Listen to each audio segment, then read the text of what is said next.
Hello, I just wanted to make a quick recording. I only have a few minutes actually, but I just wanted to dialogue really about some things that are arising, shall we say, things that are happening for me internally at the moment. So it's a common misconception that if you have had an awakening or if you are awake in any way to your deeper infinite nature as spirit or pure consciousness, that one simply doesn't experience any ups and downs in mood or in the way one feels emotionally. And that's simply not true. So something that's been occurring for me today, for example, has been just a generally flat, quite low mood. And of course, this can be due to any number of things. It needn't always be psychological in nature. We tend, when we are approaching life from an egocentric perspective, we tend to frame everything in some kind of elaborate, sometimes, story of personal individual suffering. So while there may be things going on psychologically that are making a person upset or low or angry or frustrated or sad or depressed or any number of emotional experiences, so there could be psychological forces at work there, such as low self-esteem, or a lacking confidence, self-hatred, all these sorts of things. Oftentimes, the causes of just a simple low mood can be quite natural, in the sense that it might be lack of exercise or lack of correct nutrition, too much time spent indoors, sleeping too much or not sleeping enough, working too hard, not taking breaks. All these sorts of things have an effect on our mood. So for me today, I've been curious to just investigate a little bit as to what is this mood and how attached am I to it, because I do notice that whenever there's any sort of pushing against something like a low mood or a period of sadness or depression, or feeling numb or whatever it might be, that when there's a resistance to that, then in some way I've become invested somehow in a story about the feeling, rather than simply purely experiencing what's happening. So it's easy to forget that even when you've had what some might call a deep waking up. For the majority of people who reside permanently in a sort of free state of open, clear, unconditional consciousness, unconditional love, you might say, it's rare for a person to get sucked into a story or a narrative about, like, a low mood, for example. However, it can happen.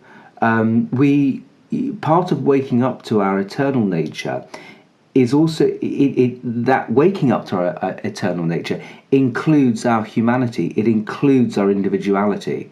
So some might say that's semantic, and that actually that there is a death of the individual, and I'd agree to a degree with that. But I think it gives the wrong impression. It gives the impression that perhaps one can navigate around the world without a self.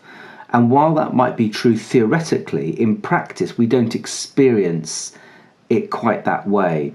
And when you talk to people who say they do experience it that way, what you end up getting is a sort of intellectual description of how that is, a play on words and theories and concepts, rather than a very clear understanding of what that might be like.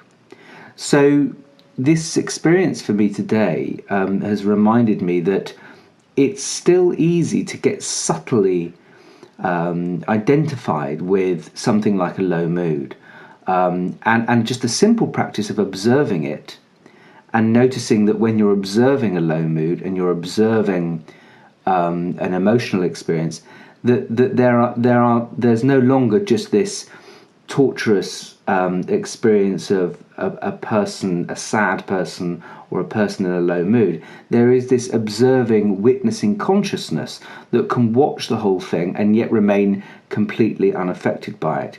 In fact, there is this observing witness consciousness that can experience the whole thing. It's not even that it's separately watching in that way. It's fully experiencing everything and yet completely unaffected by it. And so when we've lost touch with that witnessing element of our consciousness, when we've lost touch with that witness, we can very easily be tripped up into identifying with some sort of narrative. So, I don't know, I'm feeling low, I've not been very productive today, I'm not a good person, I'm not trying my hardest.